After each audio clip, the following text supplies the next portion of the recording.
مظلومہ معصومہ مخدومہ یا زہرا، مظلومہ معصومہ مخدومہ۔ بسم اللہ الرحمن الرحیم۔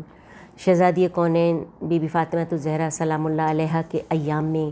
ہم ذکر کرتے ہیں بی بی کی عظمت کا، بی بی کی کرامت کا، بی بی کے کردار کا، بی بی کے فضائل کا۔ شہزادی دو عالم جنہیں سیدۃ النساء العالمین جناب پروردگار یہ سند عطا ہوئی ہے، تو آپ سے بڑھ کے کوئی کردار امت کی عورتوں کے لیے ہو نہیں سکتا۔ اور ہم یہ سمجھتے ہیں خصوصاً عورتوں کے حوالے سے کہ جب بھی کوئی حاجت براری ہو تو شہزادی دو عالم کو وسیلہ بنائیں، لیکن یوں وہ ہستی جو دختر رسول خدا ہے، جو مادر حسنین ہے، جو علی کی شریک کار ہے، شریک حیات ہے، ہر موقع پر جس بی بی نے حاجت روائی کی ہے، آج آپ کی خدمت میں اسی بی بی کے حوالے سے بی بی کی حاجت روائی کا تذکرہ ابتدا میں کرنا چاہوں گی۔ بسم اللہ الرحمن الرحیم۔ زباں پہ آنے سے پہلے قبول ہو جائے، زباں پہ آنے سے پہلے قبول ہو جائے، اگر دعا کا وسیلہ بطول ہو جائے۔ مخدومہ کونین، مادر حسنین، نور عین، حبیب خدا، زوجہ امیر المومنین، فخر النساء العالمین بی بی فاطمہ الزہرا سلام اللہ علیہا کو بارگاہ خداوندی میں وہ مقام حاصل ہے کہ قیامت کے دن اپنے غلاموں، کنیزوں اور ان کے دوستوں کی بی بی شفاعت فرمائیں گی۔ آپ کی ذات گرامی سے بارگاہ خداوندی میں توسل کیا جاتا ہے تو خداوند عالم آپ کی عزت و عظمت کے صدقے میں جائز حاجات کو ضرور پورا کرتا ہے۔ ایک مرتبہ ایسا ہی روایتوں میں کہ ایک مرتبہ جب ہمارے 5ویں امام محمد باقر علیہ الصلاۃ والسلام صاحب فراش ہوئے تو آپ نے اپنی جدہ جناب فاطمہ الزہرا سے توسل قائم کیا تھا اور انہی کے صدقے میں آپ کو مرض سے نجات ملی تھی۔ اور پھر یوں کہتے ہیں کہ دعائے نور صغیر جو جناب فاطمہ الزہرا کی جانب سے روایتوں میں آیا ہے کہ اس کے پڑھنے کی تاکید ہے، اگر کسی کو بخار ہو اور بخار اتر نہ رہا ہو تو دعائے نور صغیر بی بی کی بارگاہ میں ہدیہ کرتے ہیں پڑھ کے، اور پھر بیمار جو صاحب طب ہو اس پر پڑھ کے دم کیا جاتا ہے۔ جناب فاطمہ الزہرا سلام اللہ علیہا کی ہستی جن سے توسل قائم کرنے کے لیے میں یہاں ایک واقعہ بیان کرنا چاہوں گی، جو آیت اللہ سید محمد قزوینی کی کتاب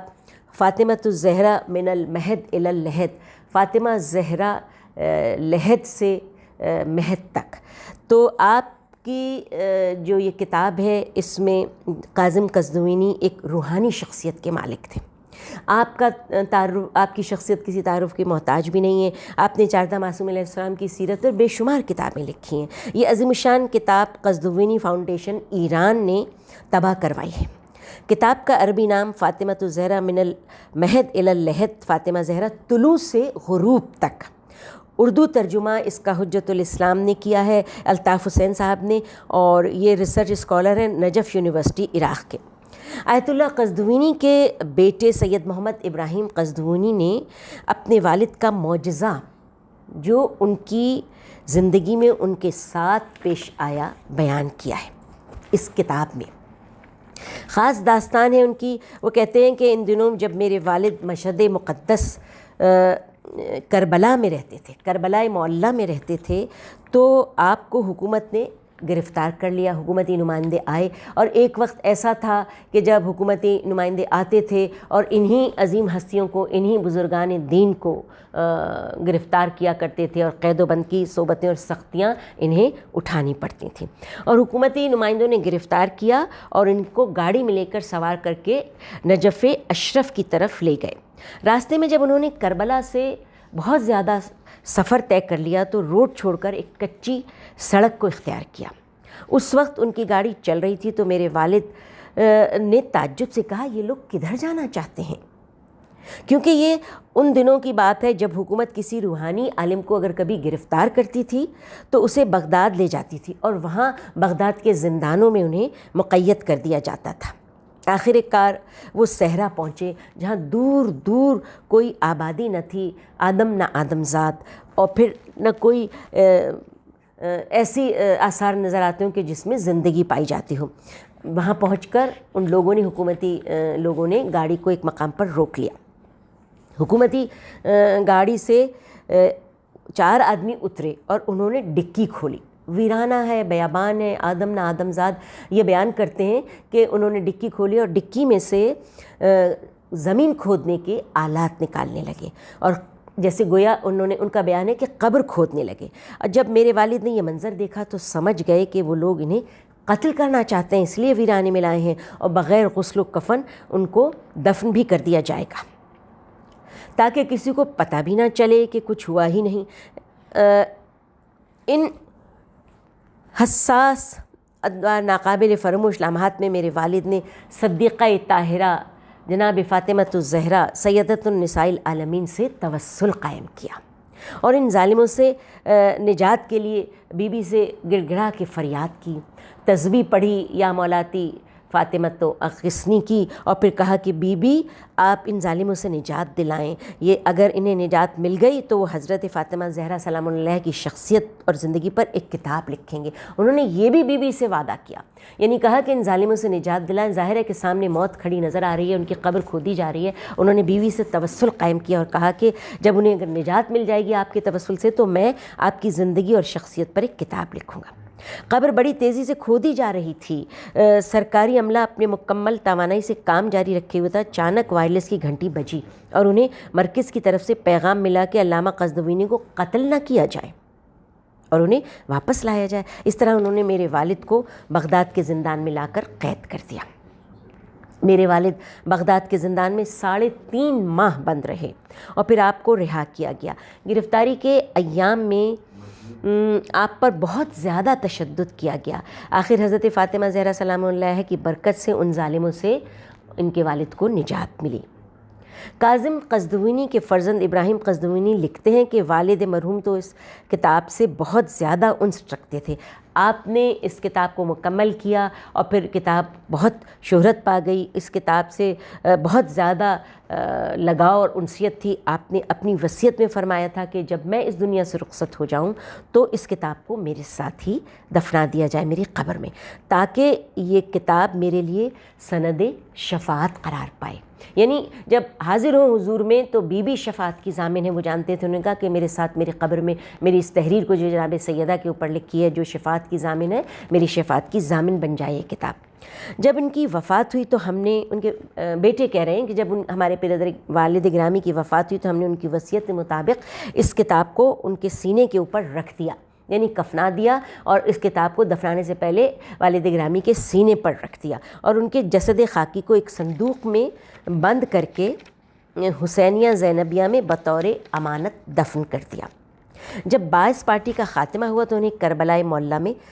تاکہ انہیں کربلا میں دفن کیا جا سکے۔ اس سے متصل ایک اور حیرت انگیز واقعہ یہ ہے کہ ہمارے والد کو دنیا سے رخصت ہوئے 17 برس گزر گئے تھے۔ حسینیہ زینبیہ قم کے صحن میں امانتاً کہتے ہیں کہ ان کے والد کو اپنے والد کو ہم نے دفنا دیا تھا۔ تو جب صحن کی توسیع ہونے لگی قم کے صحن کی تو یہ کہتے ہیں کہ ہمارے خاندان سے رابطہ قائم کیا گیا، کہا کہ ان کے بڑے فرزند سے کہیں کہ آ کر اپنے والد کے جسد خاکی کو اس مقام سے منتقل کرنا ہے، اس لیے ان کا ہونا بہت ضروری ہے، ان کے بیٹے کی موجودگی بہت ضروری ہے۔ تقریباً یہ جمادی الثانی کی بات ہے، جمادی الثانی کا مہینہ جو بی بی سے منسوب ہے، جن میں ہم انہی ایام فاطمیہ سے گزر رہے ہیں۔ کہتے ہیں کہ بعد از ظہر 3 بجے قبر کو کھودا گیا۔ جب لحد کے پتھروں تک کھدائی پہنچی تو پہلے پتھر کو ہٹایا گیا تو ہمیں آپ کا کفن سالم نظر آیا۔ ایسا معلوم ہوتا تھا کہ جیسے ابھی ابھی دفن کیا گیا، حالانکہ یہ روایت میں بیان کریں کہ 17 سال کا طویل عرصہ گزرا تھا، اس کے بعد یہ قبر کھودی گئی ہے۔ ایسا معلوم ہوتا تھا کہ جیسے ابھی ابھی انہیں دفن کیا گیا ہو۔ اس طرح ہم نے دوسرے، تیسرے اور چوتھے پتھر کو ہٹایا اور ہم نے دیکھا آپ کا کفن سالم ہے۔ 2 آدمیوں نے سر اور پیر کی طرف سے آپ کے کفن کو پکڑا اور آپ کے جسد کو قبر سے باہر نکالا، اور قابل غور بات یہ ہے کہ جسد خاکی کو جب زمین پر رکھا گیا تو آپ کے جسم میں لچک تھی کہ جیسے کسی زندہ آدمی کے جسم میں ہوتی ہے۔ ان کے کمر کے نیچے ہاتھ ڈالے اور انہیں زمین سے اٹھا کر پھر صندوق میں رکھا۔ میں نے دیکھا کہ کتاب فاطمۃ الزہرا من المہد الی اللحد بالکل صحیح و سالم موجود تھی۔